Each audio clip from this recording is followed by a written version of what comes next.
Bonjour and hello my relatives, my name is Laura Ritchie and I work for LCOOC College. Today I'm going to be teaching you about a wild medicine and how to make a medicinal bear grease salve.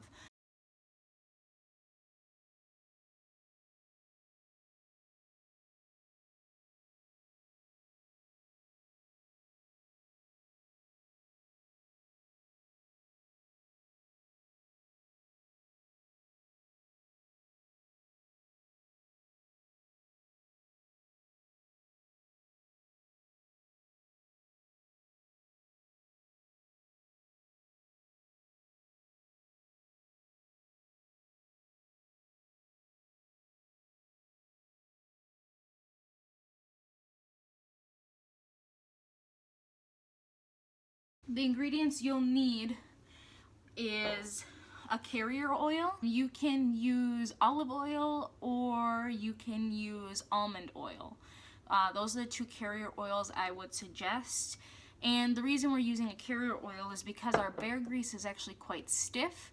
So in order to soften it up and make it a usable salve, we have to use a soft oil. And you don't need a whole lot, but you do need some. And then of course we have our bear grease.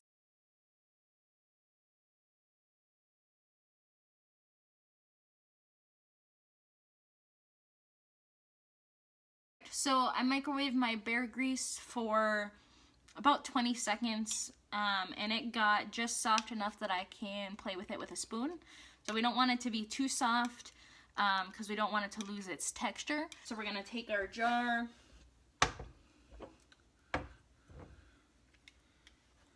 we are going to add our bear grease. And bear grease is kind of smelly. It kind of smells like pig lard. So I am going to add more cedar than wintergreen because I want it to smell really good. And it doesn't take a lot of wintergreen to get those pain relief properties. Each jar has probably about a half cup in it. And you can kind of use the lines on the side of the jar to measure. And I'm going to split my medicines in half. And we're just going to put them in. Okay, now I've got my medicines in my jar. So our jars are full. So I added bear grease, then I added my herbs, then I added my carrier oil, and then I added more bear grease. And this is going to ensure that both types of oil, the grease and the carrier oil, will mix together and the herbs will be mixing right in the middle. So you're going to get the most contact with the herbs and those oils if you do it this way. We're going to get our crock pot ready.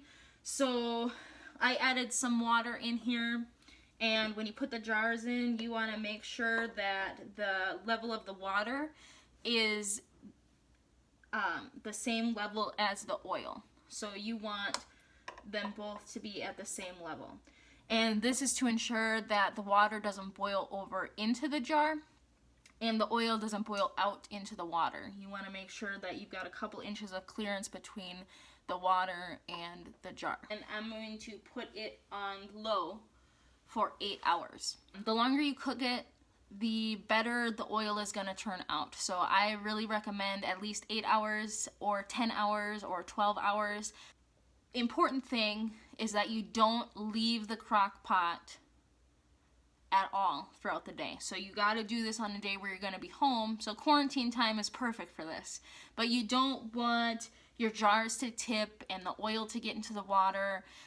You don't want the oil to boil out of the crock pot and onto the heating elements because you could really easily start a fire.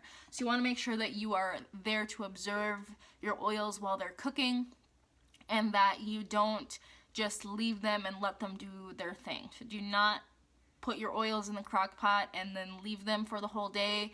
You will regret it. Something could happen. I'm going to show you how to strain your oil. So these guys are still cooking. This is an oil I made before, just to show you guys how to strain them properly. So ideally these would be done cooking for 8 or 10 hours. You take them out with your hot pad And I usually try to do it over the top of something like a plate, so if I spill oil, it's not all over my counter. So you would take your jar out with a hot pad, and then you'd take your cheesecloth and put it on top of your jar, and then put a rubber band around the top of your jar. You're going to want to cut off the excess cheesecloth that you don't need. Save it for later. And then you're going to take your hot pad again. You don't want to get burnt. You're going to tip your oil into your container. Well, this oil is pineapple weed, spearmint, and bergamot. It's just a moisturizing oil that's good for your skin. You're going to want to gather that plant material into your cheesecloth. And then you're going to want to squeeze out any excess oils.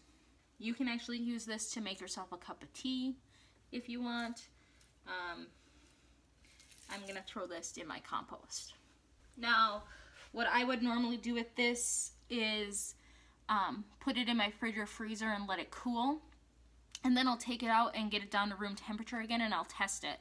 If I don't like the texture that it is, like if it's too soft, I will shave off a little bit of beeswax and put it in there, and that will harden it up again.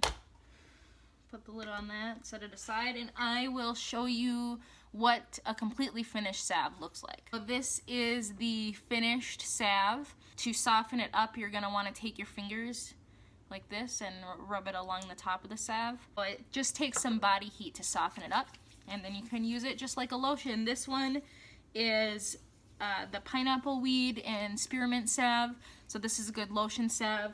The salve that I taught you how to make with the cedar and the wintergreen, you'd want to use more when you need it for pain. So if you have arthritis or have an injury that's healing, you can use that as a pain relief and anti-inflammatory.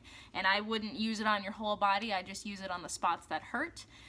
Whereas a lotion salve like this one, you could use anywhere and all over the place.